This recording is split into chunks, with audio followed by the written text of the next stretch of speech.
ಅವತ್ತು BJP JDS ಆಣೆ ಪ್ರಮಾಣಕ್ಕೆ ಧರ್ಮಸ್ಥಳಕ್ಕೆ ಕರೆದಿತ್ತು. ಇವತ್ತು ಹಾಗಲ್ಲ, ಸಾರ್ವಜನಿಕವಾಗಿ ಪತ್ರಿಕೆಯವರು ಪ್ರಮಾಣಕ್ಕೆ ಕರೆದಿದ್ದಾರೆ. ಇಡೀ ದೇಶದಲ್ಲಿ ಅಥವಾ ರಾಜ್ಯದಲ್ಲಿ ರಾತ್ರೋರಾತ್ರಿ ಒಬ್ಬ ಶಾಸಕ ಬದಲಾಗ್ತಾನೆ ಅಂದ್ರೆ ಜನರ ನಂಬಿಕೆಗೆ ಏನಾಗ್ತದೆ ಹೇಳಿ? 2023ರಲ್ಲಿ ಕುಳಿತಂತ ಏಜೆಂಟ್ಗಳು ಎಷ್ಟು ಟಿಕ್ ಮಾಡಿದ್ರಪ್ಪ ಅಂತ ಅವ್ರಿಗೆ ಗೊತ್ತಿದೆ ಅಲ್ವಾ? ಅವ್ರು ಯಾಕೆ ಪ್ರಮಾಣ ಮಾಡಬಾರದು ಬಂದು? ಅವತ್ತೇ ಅನುಮಾನ ವ್ಯಕ್ತಪಡಿಸಿದ ಜೆಡಿಎಸ್ ನ ಸುಧಾಕರ್ ಶೆಟ್ಟರು ಇವತ್ತು ಬಂದು ಪ್ರಮಾಣ ಮಾಡ್ಬೇಕಲ್ವಾ? ಬೆಳಗ್ಗೆ ಅಲ್ಲಿನೂ ಅಷ್ಟೇ, ನಾನು ಅಲ್ಲಿ ನೋಡಿದಾಗ ಹಲವಾರು ನ್ಯೂನ್ಯತೆ ಕಂಡಿತ್ತು. ಆದ್ರಿಂದ ನಮಗೆಲ್ಲರಿಗೂ ಡೌಟ್ ಇತ್ತು.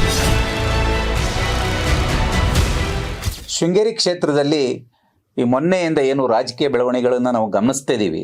ಇಡೀ ರಾಜ್ಯವ್ಯಾಪಿ ದೇಶವ್ಯಾಪಿ ಸುದ್ದಿ ಆಗ್ತಿದೆ. ಯಾಕಂದ್ರೆ ರಾಜ್ಯದ ಇತಿಹಾಸದಲ್ಲೇ ಒಂದು ಬರೀ ದೊಡ್ಡ ಬದಲಾವಣೆ ಇಲ್ಲ ಆಗಿದೆ. ಈಗ ಮತ್ತೊಂದು ವಿಶೇಷ ಸುದ್ದಿ ಏನಂತಂದ್ರೆ, ಈ ಹಿಂದೆ ಧರ್ಮಸ್ಥಳದಲ್ಲಿ ಜೆಡಿಎಸ್ ಹಾಗೂ ಬಿಜೆಪಿ ಪಕ್ಷಗಳು ಆಣೆ ಪ್ರಮಾಣಕ್ಕೆ ಕರೆದಿದ್ದು, ಆದರೆ ಇವತ್ತು ಶೃಂಗೇರಿಯಲ್ಲೂ ಕೂಡ ಒಂದು ಪ್ರಮಾಣಕ್ಕೆ ಕರೆಯುವಂತ ಪರಿಸ್ಥಿತಿ ಬಂದೊದಗಿದೆ.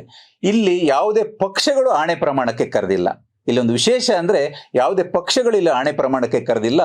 ಇಲ್ಲಿರುವಂತ ಒಂದು ನಮ್ಮೂರ ವಾರ ಪತ್ರಿಕೆಯ ಪತ್ರಿಕಾ ಬಳಗದವರು ಇವತ್ತು ಆಣೆ ಪ್ರಮಾಣಕ್ಕೆ ಕರೆದಿದ್ದಾರೆ. ಇಲ್ಲಿ ಯಾಕೆ ಪ್ರಮಾಣಕ್ಕೆ ಕರೆದಿದ್ದಾರೆ ಅಂದ್ರೆ, ದೇಶದ ಇತಿಹಾಸದಲ್ಲಿ ಅಥವಾ ರಾಜ್ಯದ ಇತಿಹಾಸದಲ್ಲಿ ರಾತ್ರಿ ಒಳಗಡೆ ಒಬ್ಬ ಶಾಸಕ ಬದಲಾವಣೆ ಆಗಿರುವಂಥದ್ದು ಇಡೀ ಕ್ಷೇತ್ರದ ಜನರಲ್ಲಿ ಯಾರಿಗೂ ಕೂಡ ಅದೊಂದು ಗೊಂದಲದ ವಾತಾವರಣವನ್ನು ಸೃಷ್ಟಿ ಮಾಡಿದೆ. ಈ ಗೊಂದಲದ ವಾತಾವರಣವನ್ನು ಸೃಷ್ಟಿ ಮಾಡಿರೋದು ಸಾಮಾಜಿಕ ಜಾಲತಾಣಗಳು, ಕೆಲವಷ್ಟು ಸುಳ್ಳು ಅಭಿಪ್ರಾಯಗಳು. ಹಾಗಾಗಿ ಜನರ ನಂಬಿಕೆಗೆ ಘಾಸಿಯಾಗದಂತೆ ಇವತ್ತು ಕೊಪ್ಪದ ಎಲ್ಲರೂ ನಂಬುವಂಥ ಶ್ರೀ ವೀರಭದ್ರ ದೇವಸ್ಥಾನದಲ್ಲಿ ಶನಿವಾರ ಬೆಳಿಗ್ಗೆ ಎಲ್ಲ ಪಕ್ಷದ ಏಜೆಂಟ್ರುಗಳನ್ನು, ಎಲ್ಲ ಪಕ್ಷದಲ್ಲಿ ಮತ ಎಣಿಕೆಯಲ್ಲಿ ಕುಳಿತುಕೊಂಡಂಥ ಏಜೆಂಟ್ರುಗಳನ್ನು, ಪಕ್ಷದ ಅಭ್ಯರ್ಥಿಗಳನ್ನು ಈ ಪತ್ರಿಕಾ ಬಳಗ ಪ್ರಮಾಣಕ್ಕೆ ಕರೆದಿದೆ. ಏನು ಪ್ರಮಾಣ ಅಂತ ಹೇಳಿದ್ರೆ, 2023 ಚುನಾವಣೆಯಲ್ಲಿ ಮತಗಳ ಎಣಿಕೆ ಆಯ್ತಲ್ಲ, ಆ ಮತಗಳ ಎಣಿಕೆಯ ಸಂದರ್ಭದಲ್ಲಿ ಪೋಸ್ಟಲ್ ಬ್ಯಾಲೆಟ್ಗಳು ಎಲ್ಲವೂ ಕೂಡ ಸರಿ ಇದ್ದು, ಅಥವಾ ಅಲ್ಲಿ ಕೆಲವಷ್ಟು ಪೋಸ್ಟಲ್ ಬ್ಯಾಲೆಟ್ಗಳು ಸರಿ ಇರಲಿಲ್ಲ ಅನ್ನುವಂಥದ್ದನ್ನು ಪ್ರಮಾಣ ಮಾಡಬೇಕು ಅಂತ ಹೇಳಿ ಇವತ್ತು ಪತ್ರಿಕಾ ಬಳಗದವರು ಕರೆದಿದ್ದಾರೆ. ಈ ವಿಚಾರವಾಗಿ ನನಗೆ ನೋಡಿದಾಗ ಜನರಲ್ಲಿ ಗೊಂದಲವನ್ನು ಬಗೆಹರಿಸಬೇಕಾದ್ರೆ ಜನರ ನಂಬಿಕೆ ಇದು. ಹಾಗಾಗಿ ಒಂದು ಹಂತದಲ್ಲಿ ನ್ಯಾಯಾಲಯದಲ್ಲಿ ಏನು ನಡೀತಾ ಇದೆ ಅದು ಒಂದು ಹಂತದಲ್ಲಿ ನಡೀತಾ ಇರುತ್ತೆ. ಜನಗಳ ಗೊಂದಲವನ್ನು ನಿವಾರಣೆ ಮಾಡಬೇಕಾದ್ರೆ ಈ ರೀತಿಯ ಒಂದು ಪ್ರಮಾಣವನ್ನು ಮಾಡಬೇಕಾಗ್ತದೆ. ಇದು ಆ ಪಕ್ಷ ಈ ಪಕ್ಷ ಅಂತ ಹೇಳಲ್ಲ ನಾನು. ಎಲ್ಲ ಪಕ್ಷದವರು ಕೂಡ ನಾಳೆ ಏನು ಪತ್ರಿಕಾ ಬಳಗದವರು ಒಂದು ಪಂಥಾಹ್ವಾನ, ನಾನು ಇದನ್ನು ಪಂಥಾಹ್ವಾನ ಅಂತಲೇ ಹೇಳ್ತೀನಿ, ಆಹ್ವಾನ ಕೊಟ್ಟಿದ್ದಾರೋ ಆಹ್ವಾನವನ್ನು ಸ್ವೀಕರಿಸಿ ನಾಳೆ ಆ ಪ್ರಮಾಣವನ್ನು ಮಾಡಬೇಕಾಗ್ತದೆ. ಈ ಹಿಂದೆ ನಾನು ಸುಧಾಕರ್ ಶೆಟ್ಟರು ಅವರು ಮತ ಎಣಿಕೆ ಕೇಂದ್ರದಿಂದ ಹೊರಗೆ ಬಂದಾಗ ಮಾತಾಡಿದನ್ನು ಗಮನಿಸಿದ್ದೀನಿ. ಏನು ಹೇಳ್ತಾರೆ ಅವರು? ಎಲ್ಲವೂ ಸರಿಯಾಗಿದೆ, ಇದರಲ್ಲೇನು ಮಹತ್ವದ ಬದಲಾವಣೆ ಕಂಡು ಬರೋದಿಲ್ಲ ಅಂತ ಅವರು ಅವತ್ತೇ ಹೇಳಿದ್ದಾರೆ. ನಾನು ಅಷ್ಟೊತ್ತಿಂದ ಇದುವರೆಗೆ ನೋಡಿದ್ರೆ ಇದರಲ್ಲಿ ಏನು ನಮಗೆ ಹೆಚ್ಚಿನ ಇದರಲ್ಲೇನು ಬದಲಾವಣೆ ಕಾಣೋದಿಲ್ಲ. ಆ ದೃಷ್ಟಿನಲ್ಲಿ ಮತ್ತೆ ಈಗ ಉಚ್ಚ ನ್ಯಾಯಾಲಯ ಕೊಟ್ಟಿರೋದ್ರಿಂದ ಸಂಪೂರ್ಣ ನೋಡಿದೆ. ಮತ್ತು ಕೌಂಟ್ ಮಾಡಿರೋ ವೋಟಲ್ಲಿ 1 ವೋಟು ಡಿಫ್ರೆನ್ಸ್ ಇತ್ತು.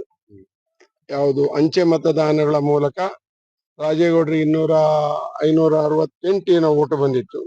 ಅದರಲ್ಲಿ 1 ವೋಟ್ ಏನೋ ಡಿಫ್ರೆನ್ಸ್ ಆಗಿದೆ, ಅಂದ್ರೆ ಹೆಚ್ಚು ಕಮ್ಮಿ ಇದೆ. ಅದು ಯಾವುದು ಮಿಸ್ಟೇಕ್ಸ್ ಅಥವಾ ಟೋಟಲ್ ವೋಟಲ್ಲಿ ಅಷ್ಟೇ 202 ಬದಲು 203 ಬರ್ಬೋದು ಕಾಣುತ್ತೆ. ಬಾಕಿ ಇವತ್ತಿನ ಪ್ರಕ್ರಿಯೆ ಬೆಳಗ್ಗೆಯಿಂದ ಇಲ್ಲ ಏನಿಲ್ಲ, ಲೀಡ್ ಏನಾಗಲ್ಲ. 1 ವೋಟು ಡಿಫ್ರೆನ್ಸ್ ಬರ್ಬೋದು, ಆ ಕಡೆ ಈ ಕಡೆ ಬರ್ಬೋದು, ಬಿಟ್ರೆ ಬೇರೆ ಯಾವುದನ್ನು ಕಾಣ್ತಾ ಇಲ್ಲ. ಆಮೇಲೆ ಮತ್ತೊಂದು ಏನು ಹೇಳಿದ್ದಾರೆ ಅಂದ್ರೆ, ನಾವು ಬೆಳಗಿನ ಜಾವ ಏನು ಕೌಂಟಿಂಗಿಗೆ ಹೋದಾಗ ಅಲ್ಲಿ ಕೆಲವಷ್ಟು ಗೊಂದಲಗಳಾದವು, ನಮಗೂ ಅನುಮಾನಗಳು ಬಂತು, ಬಾಕ್ಸ್ಗಳು ಒಡೆದಿದ್ದು ನಮಗೂ ಅನುಮಾನಗಳು ಬಂದಿದೆ ಅಂತ ಅವರು ಕೂಡ ವ್ಯಕ್ತಪಡಿಸಿದ್ದಾರೆ. ಬೆಳಗ್ಗೆ ಅಲ್ಲಿನೂ ಅಷ್ಟೇ, ನಾನು ಅಲ್ಲಿ ನೋಡಿದಾಗ ಹಲವಾರು ನ್ಯೂನ್ಯತೆ ಕಂಡಿತ್ತು. ಆದ್ರಿಂದ ನಮಗೆಲ್ಲರಿಗೂ ಡೌಟ್ ಇತ್ತು, ಏನೋ ಹೆಚ್ಚು ಕಡಿಮೆ ಆಗಿರ್ಬೋದು, ಆ ಬಾಕ್ಸ್ಗಳು ಓಪನ್ ಆಗಿತ್ತು, ಬೀಗ ಇರಲಿಲ್ಲ ಅನ್ನೋ ದೃಷ್ಟಿಯಿಂದ. ಹಾಗಾಗಿ ಬಿಜೆಪಿ ಕಾಂಗ್ರೆಸ್ ಅಲ್ಲದೆ ಮತ್ತೊಬ್ಬ ಅಭ್ಯರ್ಥಿ ಅಂತ ಜೆಡಿಎಸ್ನ ಸುಧಾಕರ್ ಶೆಟ್ಟರು ಕೂಡ ಅನುಮಾನವನ್ನು ವ್ಯಕ್ತಪಡಿಸಿದ್ದಾರೆ.